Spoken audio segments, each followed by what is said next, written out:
We are the Gujarat Technological University. Since its inception over a decade ago, GTU has been empowering young and curating minds to realize their true potential. Over 4 lakh inspired students are enrolled with one of the premier academic universities in India. With more than 450 affiliated colleges in its fold operating across 5 zones of the state, GTU, the International Innovative University, your place to move forward.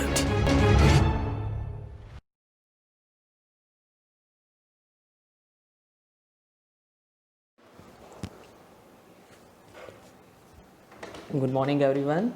So today we have to learn finite element analysis. One of the important part is the types of meshing and what is meshing is there.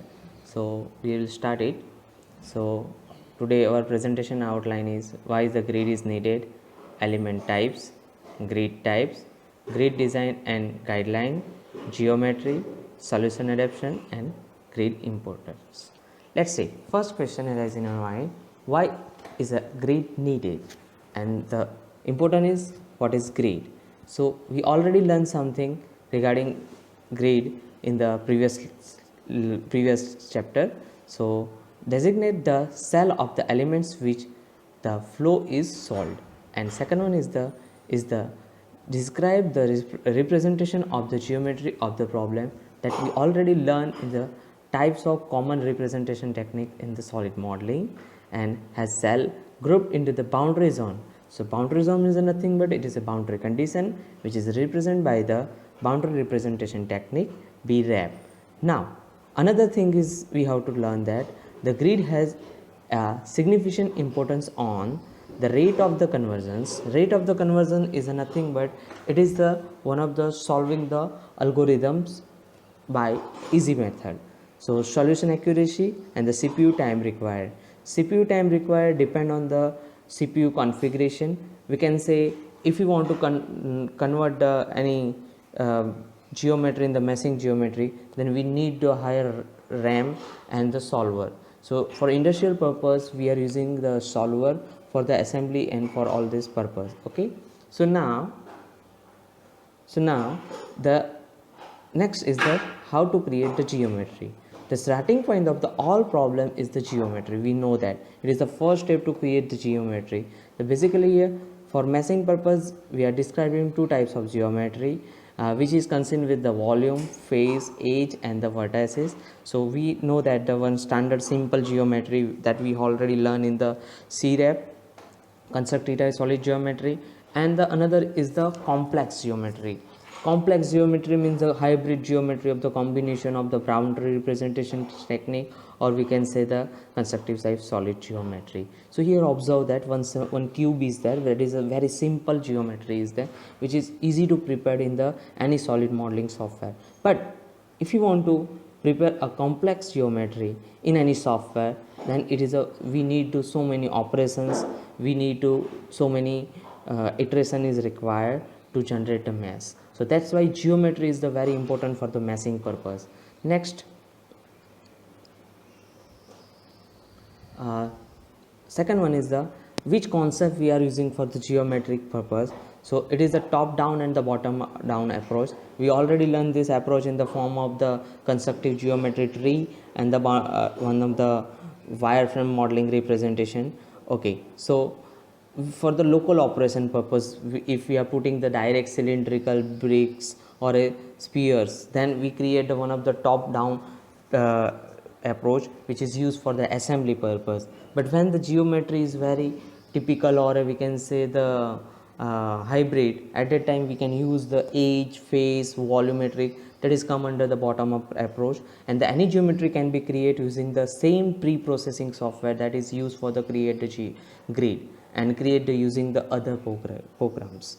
Okay, so for the basic needs purpose, geometry creation purpose, we have to know this concept, top down concept and bottom up concept.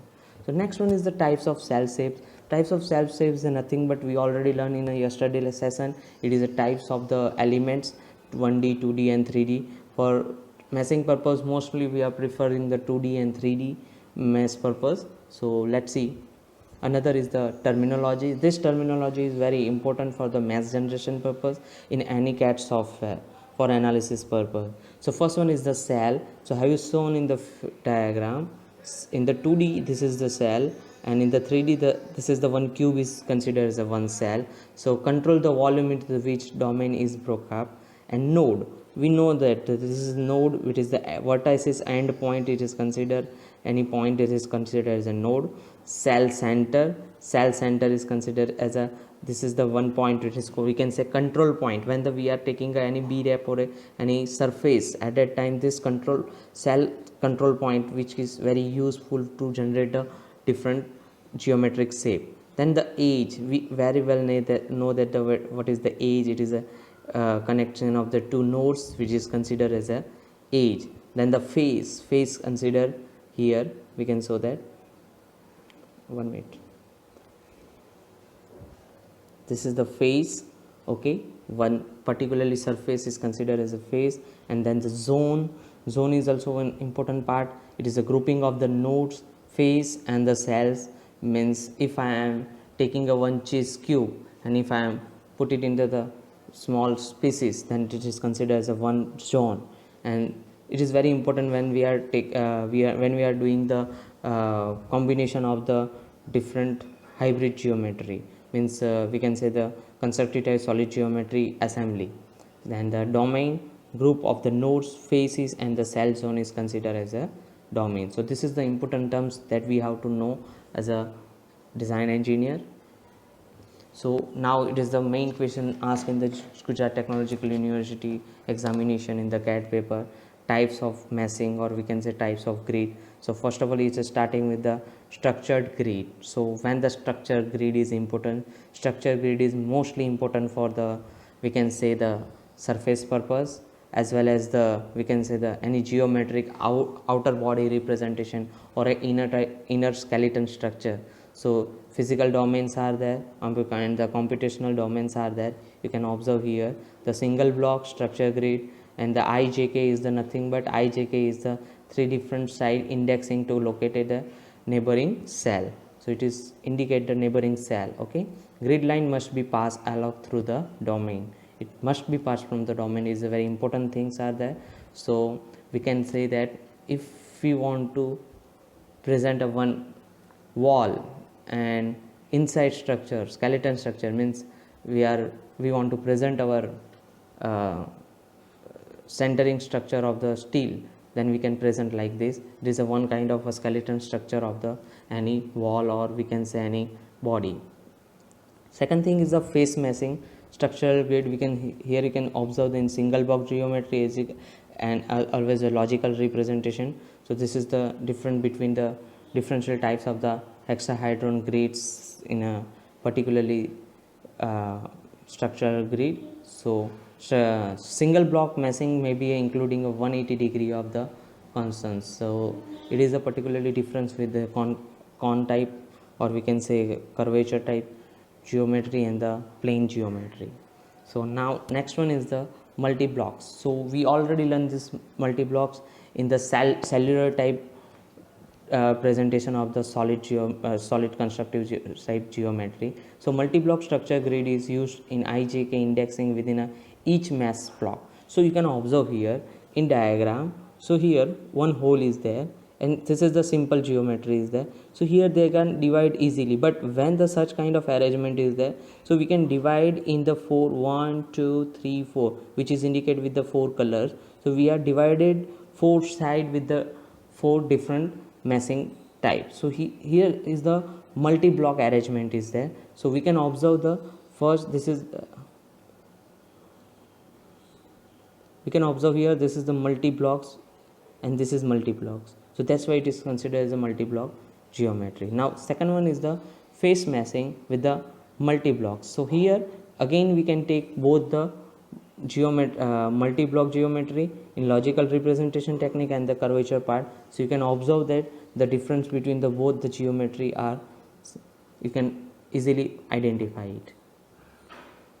Next one is the grid type is a unstructured. When the unstructured is used, When the complex or a hybrid geometry is there, at that time we are selecting a unstructured.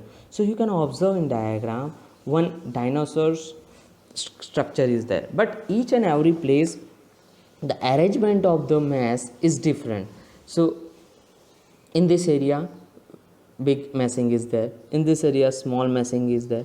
So as per geometry we can change the size of the particularly massing. So this is the unstructured, means when the complex part or we can say non-parametric part is there, geometry is there, at that time we can consider the unstructured geometry. So this some memory and CPU overhead to be the unstructured references. Okay, so this is the unstructured grid, you can observe here easily. Now the second part is chord examples. This is the important for the unstructured purpose. So first one is the map, second one is the submap, third one is the tree primitive, and fourth one is the pave and the tree pave. So what is this? This is actually a particularly cellular type. Sorry, not cellular type, but this is the particularly divided into the ununiqueness is there. So when the hybrid part is there, ununique geometry is there, at that time we are using all four chords for the different application purpose. Okay, now the last one is the hybrid. Hybrid is a very important things because hybrid is multi functionality is there, multi-purpose is there. So triangular and quadrilateral in the 2D, and the tetrahedron prisms and the pyramid in the 3D. You can observe here the one diagram is there. Here prism layer is efficiently resolved by the boundary layer condition. Here the tetrahedron volume, and here is a different tetrahedron with the different mesh. So here and here all three meshing are different. It is a non-conformal interface. You can observe the one silencer type is there. So when the stress concentration area is there, the meshing type is very small, then big, then different another things are there.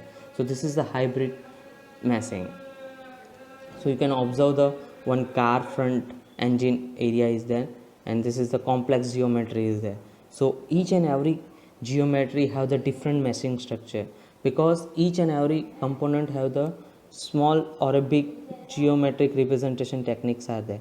That's why we are complex it. So this is the most important part of this. And second one is the zonal hybrid mesh. Zonal hybrid mesh is also important. Here we are using a, you can observe here in zonal, this is the one part is there, this is the second part is there. It is connected with the pipe, and when it is connected with the pipe we are just consider the surface meshing. So here mesh size is very big, then small, again small, different part, then again the regular meshing is there. So this is the particularly we can sense zonal wise. So here we can say this is the one zone, second zone, third zone, fourth zone, and fifth zone. So this is the zone wise hybrid meshing is there. And up to end non-conformal meshing we can observe here when the stress concentration part is there, when one flange is connected with the second flange, or we can say in the piping industry when the stress concentration part is there, at that time we can consider this kind of meshing. So mesh generation process, it will be important for us to create and read or a boundary meshing. Second step is check quality of the boundary mesh. Third one is the improve and repair boundary mesh. Fourth one is the generate volume mesh. Fifth one is the perform further refinements if required. Sixth one is the impact quality of the volume mesh and remove the sleeves and degreement cells and save the volume mesh. So here you can observe that one hybrid geometry is there. We can divide it into the different meshing purpose with our different steps are there. So this processing steps is very important when we are learn the any software meshing. So this is the one theoretical part of the types of meshing. In next lecture we observe the different type of meshing in our ANSYS Workbench software by using a video conference. Thank you. If you have any questions or any doubt, you can ask me in comments, WhatsApp, or you can email me. Thank you.